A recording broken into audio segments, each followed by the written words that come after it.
Subscribe करें और bell दबाएं ताकि कोई खबर रह न जाए।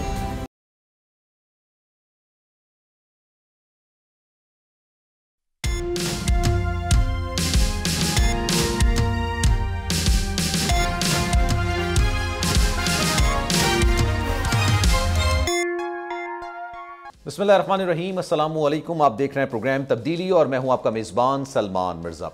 जनाब, प्रोग्राम का आगाज़ करूंगा इस अफसोसनाक वाक़े से जो आज शाम बाजोड़ में पेश आया। बाजोड़ में जमीयत उलमा इस्लाम के वर्कर्स कन्वेंशन में धमाके के नतीजे में 40 से ज़ायद अफराद जाँ बहक हो गए, जबकि ज़ख्मियों की तादाद 200 के करीब बताई जा रही है। धमाके के नतीजे में जाँ बहक होने वालों में JUI तहसीलदार के अमीर मौलाना ज़ियाउल्लाह खान और तहसील दवागई के जनरल सेक्रेटरी हमीदुल्लाह हक्कानी भी शामिल थे। IJKP का कहना है कि इब्तदाई मालूमात के मुताबिक धमाका खुदकुश था। धमाके में 12 किलो बारूदी मवाद इस्तेमाल किया गया। जमीयत उलमा इस्लाम के सरबराह मौलाना फजल रहमान ने बाजोड़ में वर्कर्स कन्वेंशन में धमाके पर अफसोस का इजहार किया और वजीर आजम वजीर आला KP से वाक़े की इंक्वायरी का मुतालबा किया। उन्होंने अपील की है कि JUI के कारकुनान अस्पताल पहुंचकर खून की एहतियात दें।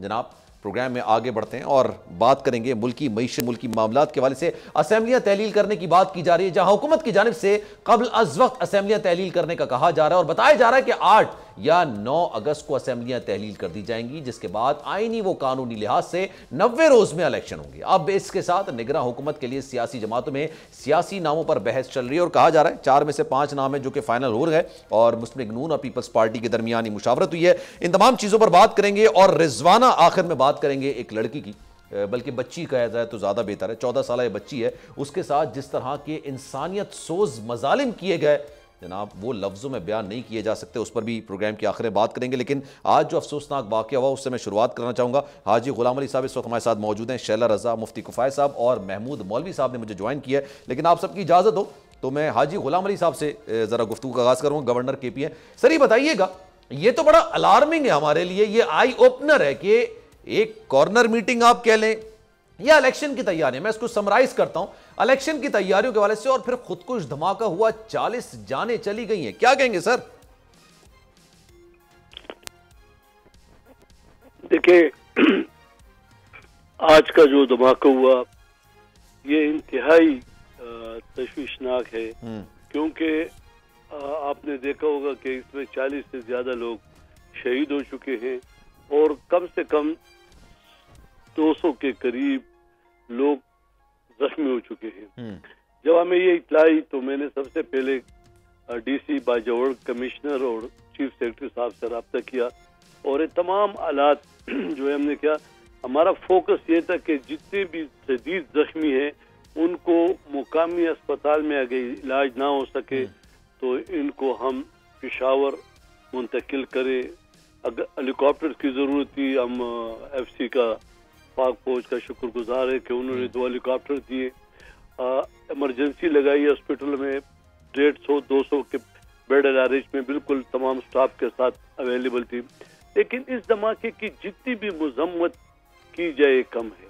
देखिए, एक सियासी जमात का वर्कर कन्वेंशन था, एक पुरअमन सियासी जमात का, उस पर इस तरह का हमला, 40 बेगुनाह लोगों को शहीद करना और इतनी कसीर तादाद में लोगों को जख्मी करना, इसकी कोई भी मजहब इजाजत नहीं देती। और अगर इनका ये ख्याल है कि मुल्क की तरक्की में हम मुसलसल रुकावटें पैदा करेंगे और इसी तरह इनकी इकॉनमी को हम टारगेट करेंगे, लॉ एंड ऑर्डर को टारगेट करेंगे, तो ये कौम नहीं मानेगी।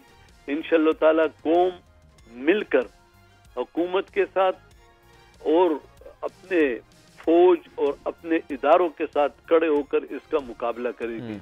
ये जिस तरह बुज़दिलाना, सर, ये जो मुकाबले की आप बात कर रहे हैं, पाकिस्तान ने दहशतगर्दी के खिलाफ जंग लड़ी है और पाकिस्तानी कौम, पाकिस्तानी फौज बहुत ही ज्यादा, आप ये समझ लें कि बड़ी कामयाबी के साथ उसने ये जंग जीती है। हमने तवील अरसा KP को जंगज़दा होते हुए देखा है, लेकिन ये आई ओपनर है सर। अभी 1 महीने के बाद असेंबलियां तहलील हो जाएंगी, 3 महीने के बाद इलेक्शंस हो जाएंगे। क्या हम दोबारा से उसी दौर की तरफ बढ़ रहे हैं? और फिर यह भी कहा जा रहा है कि यहां पर सेनेटर ने शिरकत करनी थी, वो उनको यहां पर आना था, और अगर वो आते तो एक बहुत बड़ा जानी नुकसान और हो सकता था।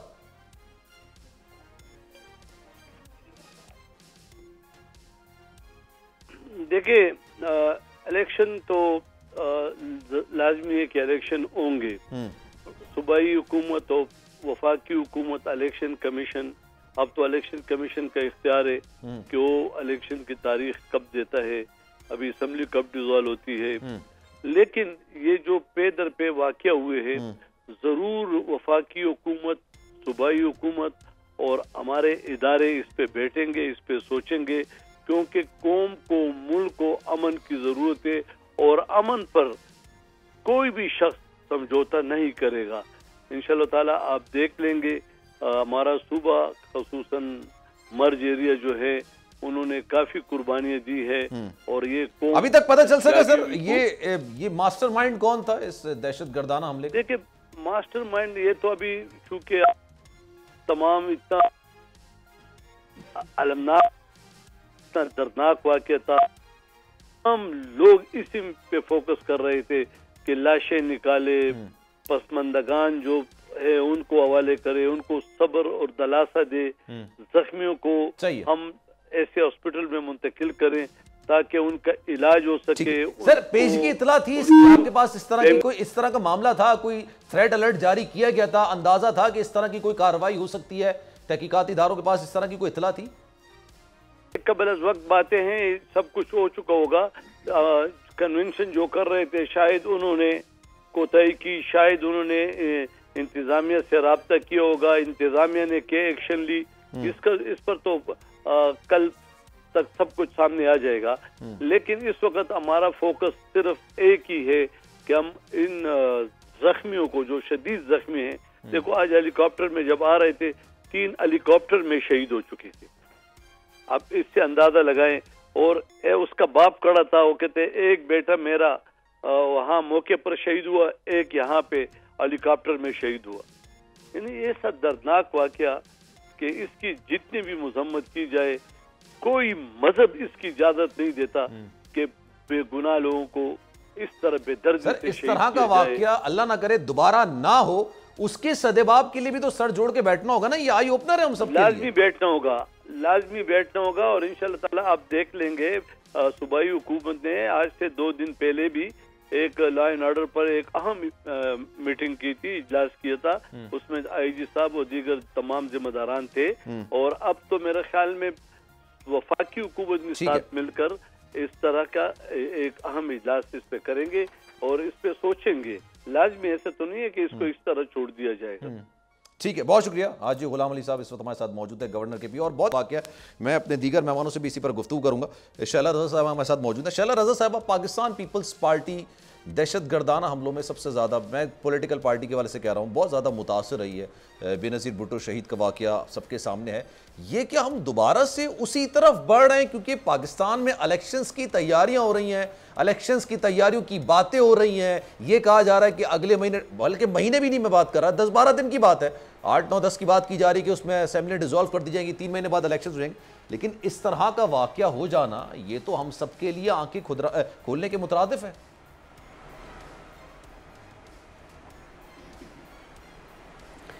शुक्रिया आपका सलमान। सबसे पहले तो यकीनन एक कौमी सानिया है, 40 से ज़्यादा लोग शहीद हो चुके हैं और बॉम्ब ब्लास्ट के जो ज़ख्मी होते हैं उनकी बड़ी तकालीफ होती हैं। और अभी जो मैं सुन रही थी गवर्नर साहब को, तो एक तो ये कि मैं JUI के हमारे मुफ्ती किफ़ायत भी बैठे हैं, और JUI क्यों, ये हम सबको एक दूसरे से ताज़ियत का वक्त है कि हमारे एक सूबे में इतने सारे लोग जो हैं वो शहीद हो गए और उनको बाकायदा प्लान करके उनके दरमियान दहशतगर्द ने अपने आप को उड़ाया।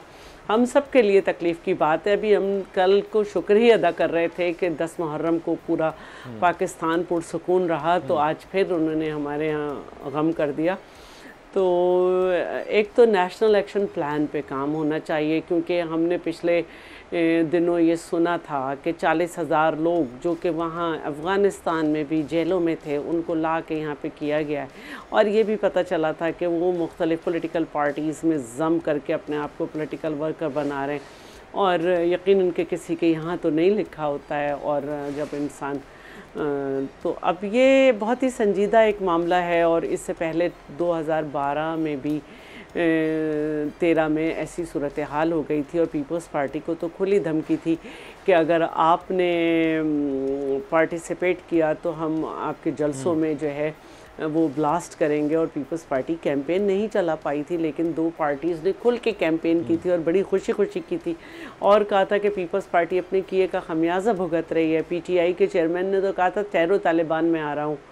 तो इस सूरत हाल को बड़ी संजीदगी से देखना होगा कि हम एक दफ़ा फिर इतना बड़े नुकसानात उठाकर अगर हम यहीं खड़े हैं कि हमारे जलसा गाह, हमारी इबादत गाहें, और हम रोज़ ये एक बड़ा सानिया हुआ, लेकिन आप देखें कि हर आदमी के घर एक सानिया होता है जब उसके घर उसके ज़िंदगी का सबसे बड़ा, हम रोज़ सुनते हैं कि इतने हमारे सिपाही शहीद हो गए, इधर हमला हो गया, इधर हो गया, और अब ये बड़ा वाला जो हुआ है तो इसको दोपहर से जब से हमने टीवी पे ये खबर आनी शुरू हुई, पहले 5 और फिर उसके बाद, तो ये बहुत ही तकलीफ दे बात है। शैला रज़ा साहिबा, मेरा बुनियादी सवाल ये है, 2007 अगर आप देख लें, दोबारा से 2007 में कारसास का धमाका हुआ था, बेनज़ीर भुट्टो साहिबा शहीद भी हुई थी पिंडी के अंदर। 2007, आज 2023 है, 16 साल में ना दुनिया कहां से कहां चली जाती है। यहाँ पाकिस्तान में एक पीढ़ी जवान हो गई, एक पीढ़ी गुजर गई है पूरी, लेकिन आज भी हम उन्हीं चीजों में फंसे हैं। मुझे आज आपसे बात करनी चाहिए कि इलेक्शन किस तरह होंगे, किस तरह कौन कौन से कैंडिडेट होंगे,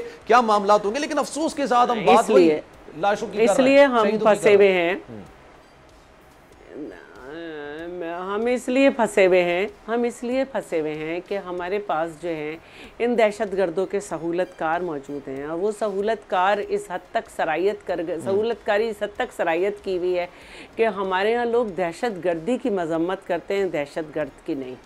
और दहशतगर्द जो हैं वो मज़हब कार्ड खेलते हैं और मज़हब के नाम पर दहशतगर्दी हो रही है। वो अपने आप को बड़ा मुसलमान और सही मुसलमान कहते हैं और दूसरों को जो है इसी बुनियाद पर, और फिर हम में डिवीज़न हो जाती है कि चलें JUI के, जब बेनज़ीर भुट्टो साहिबा को शहीद किया गया तो जी बेनज़ीर भुट्टो शहीद हो गई पीपल्स पार्टी की। जब हज़ारा कम्युनिटी को बिकॉज ऑफ फ़िरक़ा कि वो किस फ़िरक़े से ताल्लुक़ रखते हैं तो उसको किया जा रहा था। अब दोबारा हम इधर आ गए, ANP के बाद अब JUI पे बहुत बड़ा अटैक हुआ है। पीपल्स पार्टी के अलावा ANP के बाद अब ये JUI पे ये बहुत बड़ा अटैक है।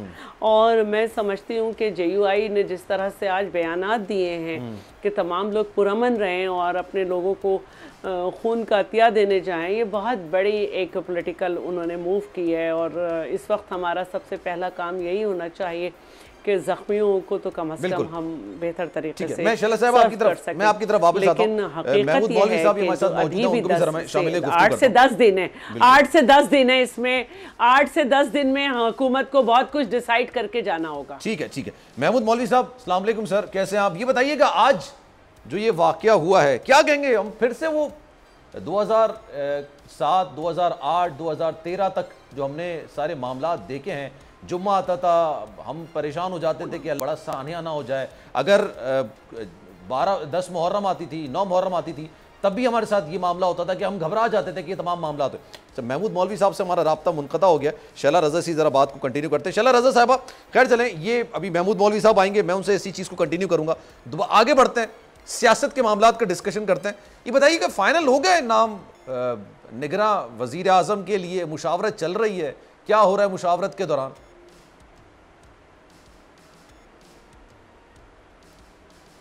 अच्छा देखिए, पॉलिटिकल पार्टीज़ में मुशावरत चल रही है, लेकिन अगर आप देखें तो जो फेडरल लेवल पे स्पोक्स पर्सन भी जो हैं उन तक ने अभी तक कुछ डिस्क्लोज़ नहीं किया है। लेकिन खुर्शीद शाह साहब का बयान मेरी नज़रों से गुजरा था जिसमें मुझे पता चला कि जी फाइनल भी हो गए हैं और काफ़ी सारे मामला पॉलिटिकल पार्टीज़ के दरमियान आगे बढ़ गए हैं। तो लेट्स सी कि कौन सा नाम आता है, मुझे तो नहीं मालूम है।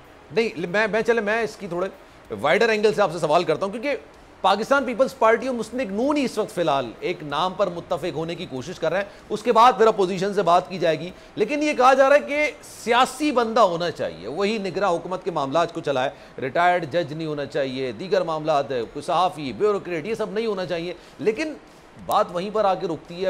अगर मुस्लिम लीग नून किसी को नामजद करेगी तो उसमें पीपल्स पार्टी को इख्तलाफ होगा, पीपल्स पार्टी किसी को नामजद करेगी तो जाहिर सी बात है नून लीग को उस पर इख्तलाफ हो सकता है। देखें, पॉलिटिकल पार्टीज़ हैं, इख्तलाफ अगर हो तो उसके बाद भी आइन में गुंजाइश बाकी है कि अगर पॉलिटिकल पार्टीज़ मुत्तफ़िक ना हो सकें तो क्या तरीक़ाकार होगा। तो इख्तलाफात तो होंगे, लेकिन अभी तक ये सब बातें हैं कि पॉलिटिकल ही बंदा हो।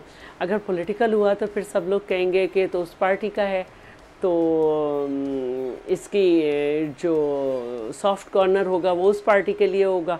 तो मैं ये समझती हूँ कि अभी तक ये बातें वर्बली हो रही हैं। हमने अभी तक दोनों बड़ी पार्टी के लीडर्स के बाकायदा एक स्टेटमेंट का इंतज़ार करना चाहिए कि मिल के करते हैं क्या करते हैं, लेकिन जब तक ये नहीं होगा इस तरह की बातें आती ही रहेंगी। देखिए इनमें से किसके नाम कुराए फाल निकलता है, अभी तो इंतज़ार ही है। क्राइटेरिया क्या होना चाहिए निगरां वज़ीर आज़म के लिए? What do you think? Shaila Raza साहब क्या कहेंगे?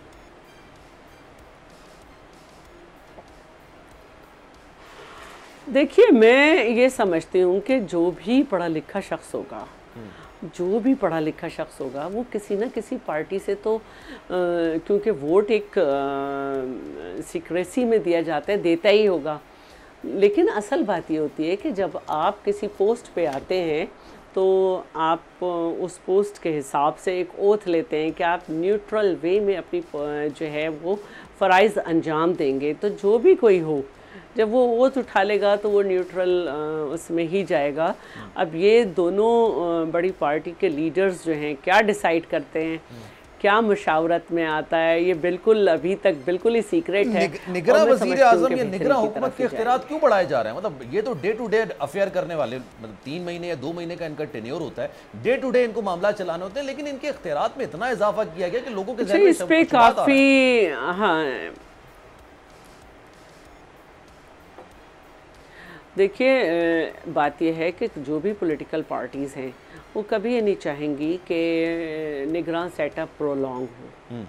और सीधी बात यह है कि इस वक्त हमारे मुल्क के जो हालात थे एक्स्ट्राऑर्डिनरी थे।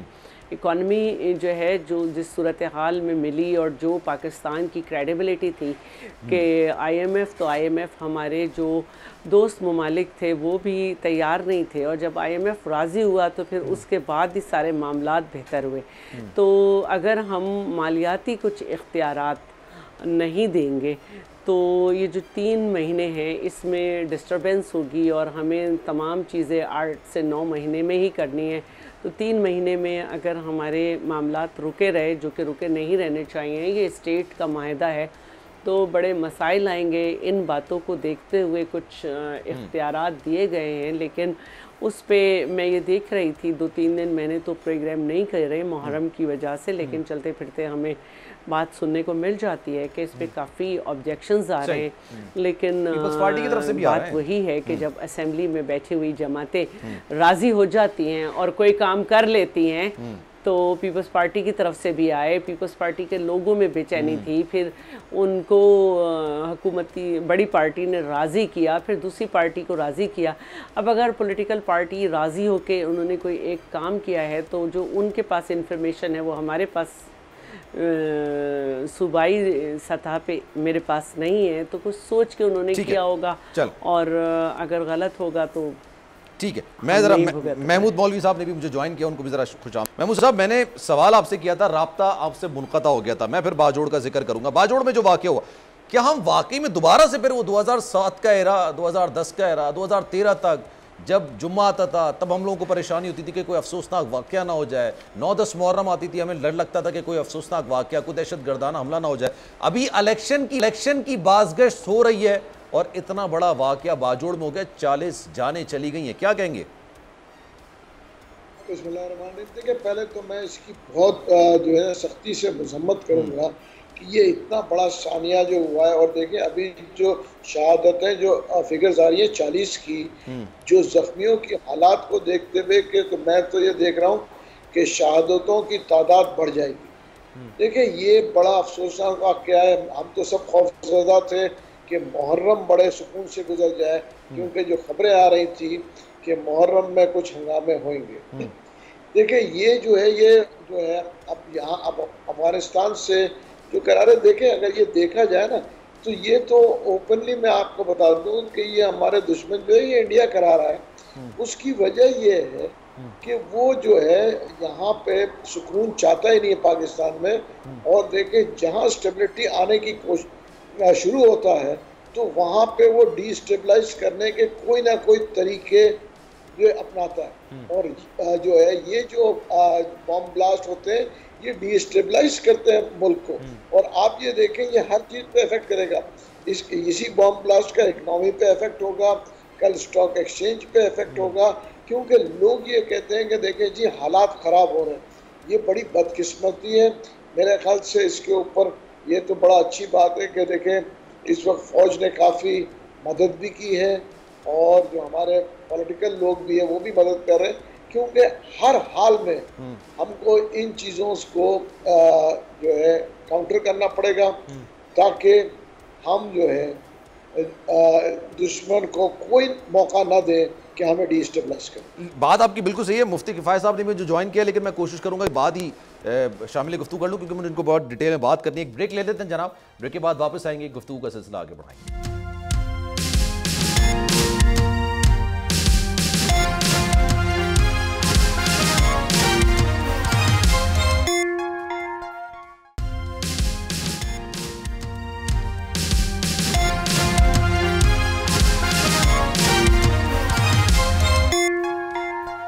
प्रोग्राम में एक बार फिर से आपको खुशामदीद कहते हैं। मुफ्ती किफ़ायत साहब ने मुझे ज्वाइन कर लिया, उनसे ज़रा गुफ्तगू का सिलसिला आगे बढ़ाते हैं। मुफ्ती साहब अस्सलाम वालेकुम और मेरी कंडोलेंस है।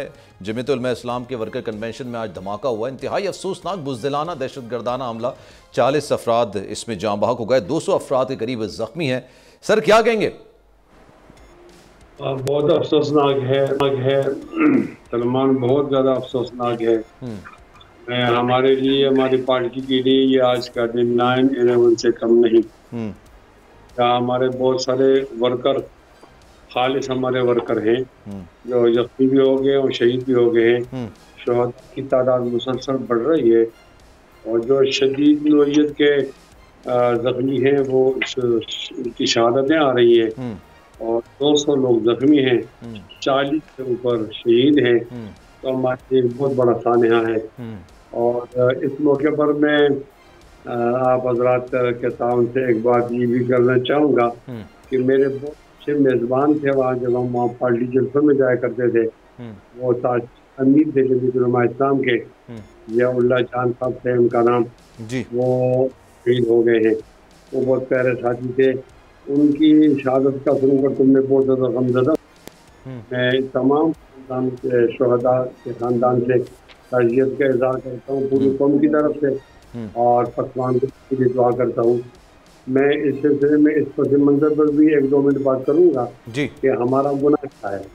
तो कुछ अर्से पहले दहशतगर्दी की जंग से पहले यहाँ हमारे नौजवान खड़े हुए और उन्होंने दबाव डाला कि आप जमहूरियत के साथ नहीं चलें, आप जिहाद के साथ चलें और आप वोट की सियासत न करें, आप बंदूक करें। तो हमारे एक रास्ता बैलेट का था और एक बुलेट का था। तो जमीयत उलमा इस्लाम ने इस पर इत्मीनान का इज़हार किया कि हमारा ठीक है। हमने उनके मुकाबले में अपना स्टैंड लिया कि हम पाकिस्तान के साथ खड़े हैं, हम आईनी पाकिस्तान के साथ खड़े हैं। न सिर्फ खड़े हैं बल्कि हम आईनी पाकिस्तान के खालिक हैं और हम जमहूरियत के साथ खड़े हैं और बैलेट के साथ खड़े हैं, बुलेट के साथ नहीं। तो सजाएं दी गई। मौलाना फजल रहमान साहब पर कम से कम 6 बार खुदकुश हमला हुआ। हमारे सेक्रेटरी साहब हैं मौलाना गफूर हैदरी, मरकजी जनरल सेक्रेटरी हैं, उन पर हमला हुआ। उनके सारे बॉडीगार्ड और सेक्रेटरी वाले शहीद हो गए, अल्लाह महफूज कर दिया। हमारे एक और साहब मौलाना मोहम्मद खान शेरानी, आजकल तो वो नाराज हैं, लेकिन जब हमारे सफ़ों में थे तो उनको उस वक्त भी टारगेट किया गया। इस तरह मुसलसल निशाने पर हैं और बाजौड़ में तो हमारे साथ अजीब सा काम हो गया। और आज का दिन तो बहुत ज़्यादा अफसोसनाक और तारीखी दिन है, इसकी जितनी मजम्मत की जाए कम है। लेकिन सर आपकी बात बिल्कुल दुरुस्त है, इसमें कीमती इंसानी जानों का ज़िया हुआ है जो कि नहीं होना चाहिए। और पाकिस्तान ने दहशतगर्दी के खिलाफ एक तवील जंग लड़ी है, बड़ी मुश्किल जंग लड़ी है। दुनिया में कोई भी कौम और कोई भी फ़ौज इस तरह की जंग नहीं लड़ सकती थी जिस तरह की पाकिस्तानी कौम और पाकिस्तानी अफवाज ने लड़ी है। लेकिन सर इसी सूबे के अंदर एक वक्त ऐसा था ANP को टारगेट किया जाता था, पाकिस्तान पीपल्स पार्टी को टारगेट किया गया है, अब JUIF पर हमला इस तरह का किया गया। इलेक्शंस करीब हैं, हुकूमत अपनी मुद्दत पूरी कर रही है, ज़ाहिर सी बात है एक्टिविटी बढ़ेगी, सियासी मामलात बढ़ेंगे। सर ये हमारे लिए एक लम्हा फिक्रिया होना चाहिए कि क्या वाकई हम 13 साल 14 साल पीछे चले गए? नहीं, थोड़ी सी मैं तरमीम करूंगा इंतहाई एहतराम के साथ। ऐसा नहीं कि पीपल्स पार्टी जब निशाने पे थी या इनकी तो हम बचे हुए थे। हमारे बड़े बड़े लोग मारे गए।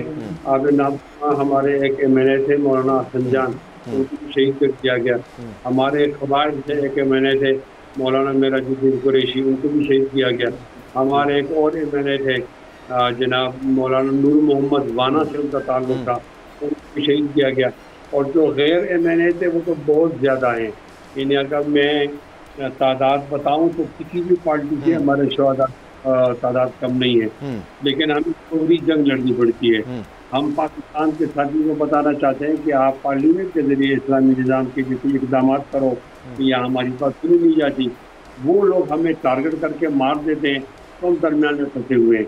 हमारी एक मुश्किल ये है कि उन लोगों की शक्लें हमारे साथ मिलती जुलती हैं, उनके और हमारे उस्ताद शरीक है, उनका हमारा मतलब और मशरब शरीक है, और उनके साथ हमारा मदद और मसद भी शरीक है। तो उनसे हमारी बचना बहुत मुश्किल है। लेकिन इस हालात के बावजूद भी हमने कौम के साथ खड़े होने का और आईन पाकिस्तान के साथ खड़े होने का फैसला किया, और आज भी हम इत्मीनान दिलाते हैं कौम को कि इंशाल्लाह जितनी सख्ती होगी वो बर्दाश्त करेंगे। तो सर ये कुछ पहले से इतला वगैरह थी, इसकी कोई खदशात थे कि इस तरह का कोई मामला हो सकता है? क्योंकि बीच में धमाके हुए लेकिन वो इतनी बड़ी नौयत के नहीं थे, लेकिन ये एक बहुत बड़ी नौयत का धमाका है। तो क्या इस तरह की इतलात? अभी हाजी गुलाम अली साहब मेरे साथ मौजूद थे, वो ये कह रहे थे कि शायद इंतज़ामिया ने राबता नहीं किया या उन्होंने सही से मामला डिस्कस नहीं किए हुकूमत से।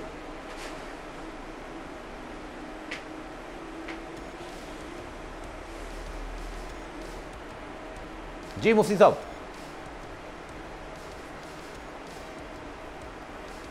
मुफ्ती साहब आवाज़ आ रही मेरी? अच्छा, गालिबन तो उनसे मुनक़ता हो गया। शैला रज़ा साहब अभी हमारे साथ मौजूद हैं, ज़रा गुफ्तगू का सिलसिला उनसे आगे बढ़ाते हैं। शैला रज़ा साहब ये बताइएगा, अब खैर दोबारा से पॉलिटिक्स पर बात करते हैं, दीगर मामलात पर बात करते हैं।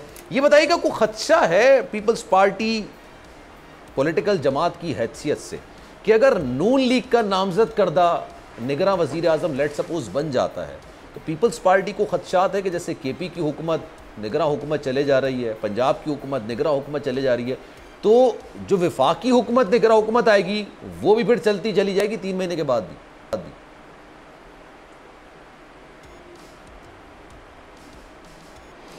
देखिए, पॉलिटिकल पार्टीज़ को खदशात हो सकते हैं, सिर्फ पीपल्स पार्टी ही को नहीं, तमाम पॉलिटिकल पार्टीज़ को बहुत सारे खदशात हो सकते हैं। लेकिन अभी जिस तरह से दोनों पार्टीज़ के लीडर जो हैं दुबई में मिल रहे हैं, जिस तरह से बातचीत हो रही है, तो वो बहुत सारी चीज़ों को हर तरीक़े से एनालाइज़ कर रहे हैं और कोशिश सबकी यही है। अगर आप नून लीग का भी देखें, ये फ़र्क हो सकता है कि पीपल्स पार्टी चाह रही है कि जो ड्यू डेट है उस पर ऑटोमेटिकली डिज़ोल्व हो, और नून लीग समझती है कि नहीं, अक्टूबर के बजाय नवंबर में 90 रोज़ के अंदर होने चाहिए। पीपल्स पार्टी 60 रोज़ में चाहती है, लेकिन खुर्शीद शाह साहब के बयान से पता चल गया है कि दोनों में इत्तफाक हो गया है कि डिज़ोल्व करेंगे। अब मैं अगर आपसे पूछूं आगे पॉलिटिकल पार्टीज़ को क्या फेस करना है, 60 to 90 डेज क्या फ़र्क है? देखिए, जो गवर्नमेंट में पॉलिटिकल पार्टीज़ होती हैं उसमें ये होता है कि जैसे अब बहुत चाहूँ कि मैं अपनी कॉन्स्टिट्यूएंसी में जाऊँ, लेकिन मेरे इजलास चल रहे हैं, मेरी कैबिनेट की मीटिंग आ गई, मेरे ऑफिस का टाइम है, मुझे किसी जगह कॉल कर लिया गया ऑफिशियली, तो मैं अपनी कॉन्स्टिट्यूएंसी को उस तरह से नहीं टाइम दे पाती। अगर मुझे 1 महीना और मिल जाता है तो वो बहुत से गैप जो कि मेरे मसरूफ़ होने से जो है फिल नहीं हुए थे, शायद वो फिल हो जाएं, क्योंकि अगर जो कैंपेन होती है उसमें इंसान आखिरी वक्त तक सेटिस्फाई नहीं होता, और इसलिए वो चाहता है कि चलो 2 से 3 महीने मिल जाएं, और यही, इसके अलावा कोई बात नहीं होती। ठीक है, इसके अलावा और कोई बात नहीं थी। सर मुफ्ती साहब ने मुझे दोबारा ज्वाइन कर लिया, उनसे ज़रा गुफ्तगू का सिलसिला आगे बढ़ाते हैं। मुफ्ती साहब, मैं थोड़ा सियासत पर बात करता, ये बताइएगा, ये निगरां के हवाले से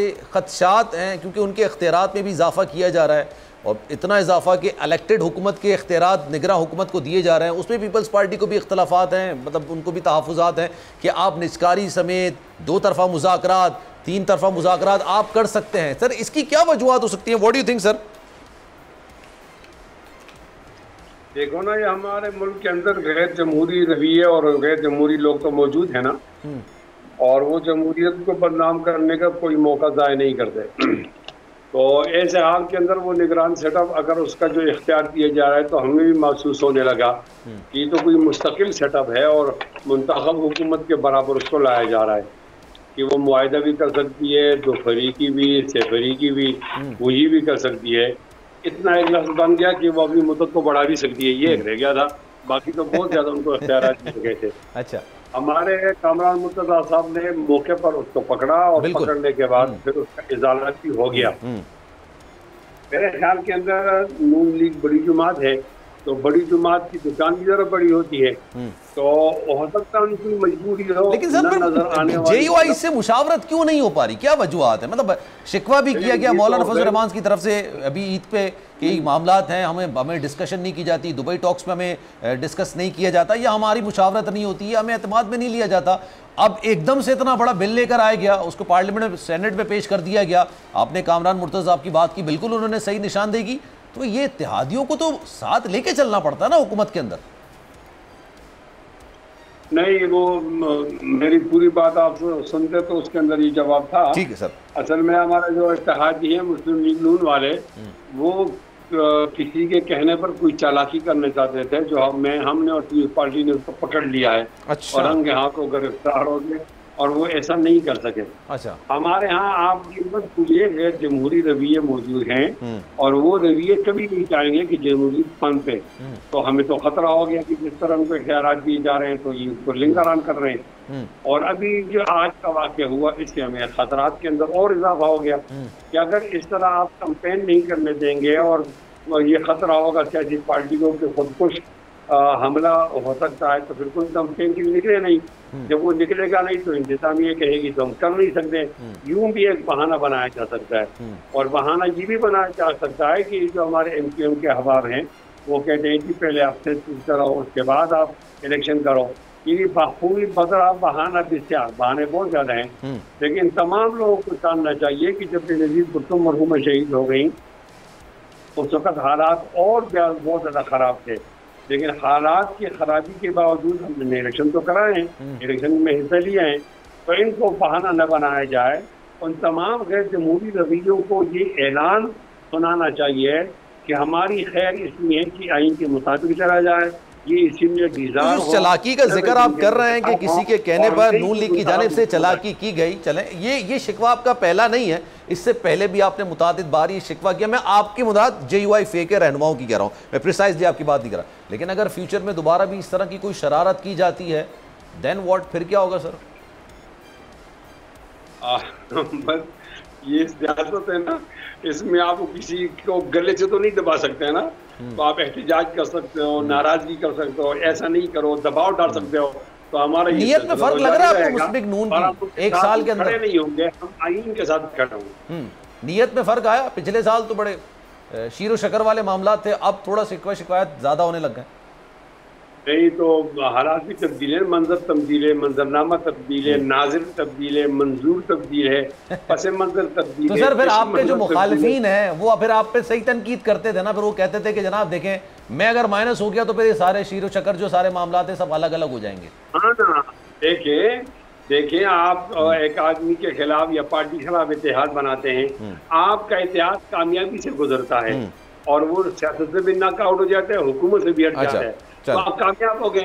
अब वहाँ ग्राउंड पर हम एक दूसरे के खिलाफ लड़ेंगे ना, उस लड़ने से पहले जो आवाजें आती हैं ये वही आवाजें हैं ना। ठीक है, ठीक है। महमूद मौलवी साहब, सर ये बताइएगा, ये अब सारा जो मामला है निगरां हुकूमत को ऐसे इख्तियार देना, ये तो डे टू डे अफेयर वाले लोग होते हैं, 60 दिन है, 90 दिन है, उसके बाद इनको घर चले जाना होता है।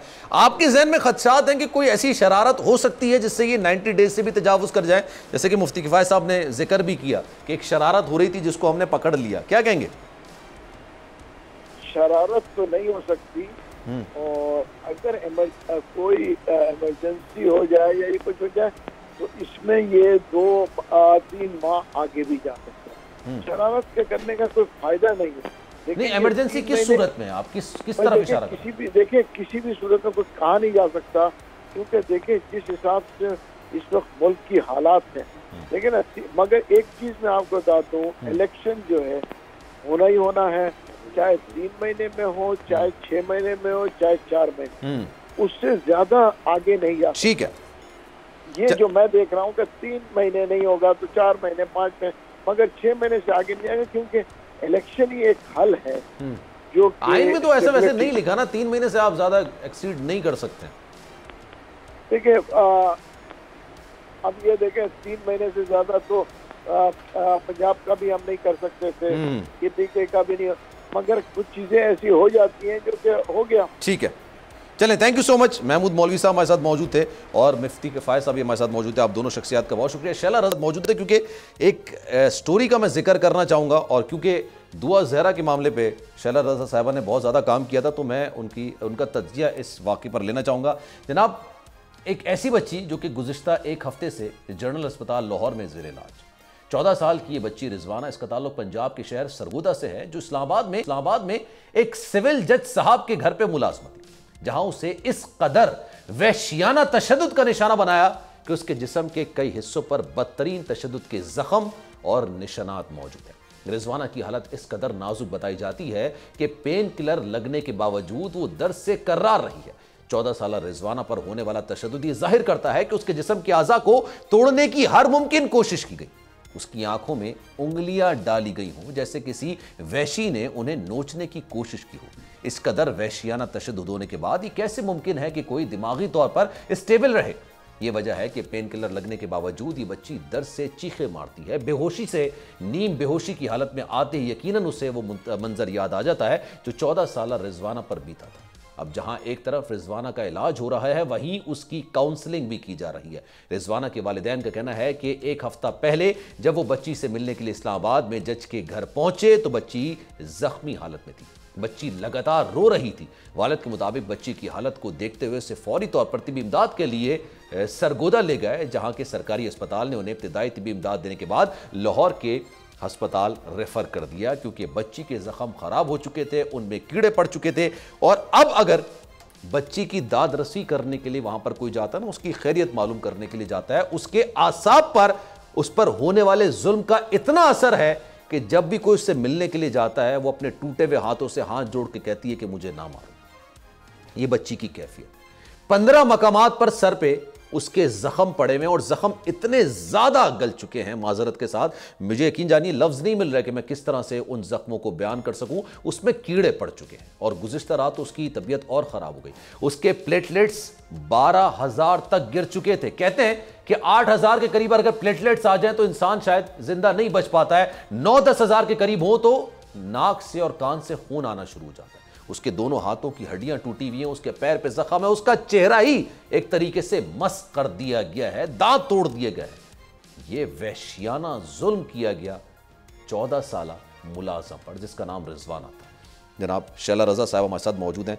जब भी इस तरह का कोई वाकया होता है ना, यकीन जानिए कलेजा कट सा जाता है, मेरा दिल कट सा जाता है। एक तो 14 साल मुलाजमा को रखा गया, बच्ची को रखा गया, और कौन ये हक देता है कि आप किसी की बच्ची के साथ काम करवाएं और उस पर अपनी नफ्स की तस्कीन के लिए तशद्दुद करें?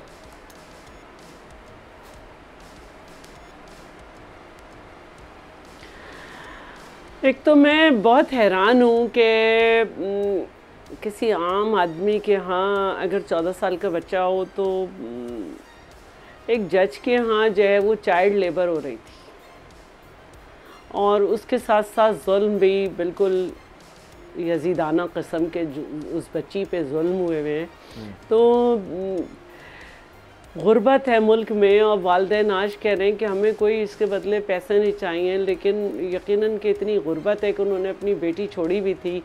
और मुझे समझ में नहीं आया कि ऐसे क्या उसने जराइम किए थे कि अदालत घर में लगा के उस पर तशद्दुद के पहाड़ तोड़ दिए गए, और इतना सो मोटो भी कोई नहीं हुआ किसी तरफ से कोई आवाज़ ही नहीं आ रही, कोई गिरफ्तारी नहीं हो रही, कोई FIR हमें अभी तक नहीं पता चल सकी कि उसमें क्या लिखा गया है और उसमें क्या दिफात लगाई गई हैं, कोई गिरफ्तार ही नहीं हुआ। और आज मैं TV पे मेरी नज़र पड़ी, क्योंकि ये जो बाजोड़ का वाक़या इसके बाद ज़ाहिर है कि इंसान TV देखता है, ख़बरें जानना चाहता है, उसमें मेरी नज़र से गुजरा कि उसको कहीं से जहर भी दिया गया है। तो कौन लोग हैं जो इतने मुतहर्रिक हैं कि वो चाह रहे हैं कि बच्ची का कोई बयान नहीं हो सके। और ये सारी बहुत सोचने की बातें हैं। और मैं बयान सुन रही थी मौलाना साहब का कि उन्होंने कहा कि भाई आज रात को कोई अदालत ही लग जाती इस बच्ची के लिए। तो एक तो ये है कि जमानत मिल गई बड़ी आसानी से, गालिबन हमें जो हमारा चाइल्ड, हाँ हमारे जो इतने कानून बने हुए हैं चाइल्ड प्रोटेक्शन के, उस चाइल्ड प्रोटेक्शन के कानून में ये बड़ी वाज़े तौर पे बात है कि काउंसलर से लेकर डिस्ट्रिक्ट चेयरमैन वगैरह को पता होना चाहिए कि किस जगह पर, किस घर में बच्चा काम कर रहा है चाइल्ड प्रोटेक्शन के हिसाब से। और इस कानून को और सख्त करते हुए उसमें ये अमेंडमेंट हमने प्रोड्यूस की थी जब अभी हमें बुलाया गया था थोड़े दिन पहले लाहौर में, कि जनाब आपके यहाँ से जो है वो काउंसलर को या किसी को 15 दिन में एक दफ़ा बच्चे से अलग मुलाकात करनी चाहिए। अब बजाय टाइम की किल्लत है, वरना मज़ीद डिटेल में आपसे बात करता है, क्योंकि बहुत अफसोसनाक बच्ची की मैं शक्ल देखता हूँ, इतनी प्यारी बच्ची है, मासूम इस्माइल है इसकी, लेकिन अभी की अगर मैं इसकी सूरत देखता हूँ तो यकीन जानिए देखी नहीं जाती, इसकी आंखें नज़र नहीं आ रही, इसके चेहरे पर इतना तशद्दुद किया गया, ये तो जानवर भी नहीं करता होगा। ये जानवर भी इस तरह से किसी को चीड़फाड़ नहीं करते होंगे कि इंसान शायद जानवरों से बदतर हो गया है। सलमान मिर्ज़ा को दीजिए इजाज़त, ज़िंदगी रही, सेहत रही, आपकी दुआएं नहीं तो इंशाअल्लाह आपसे फिर मुलाकात होगी। ख्याल रखिएगा, अल्लाह हाफ़िज़।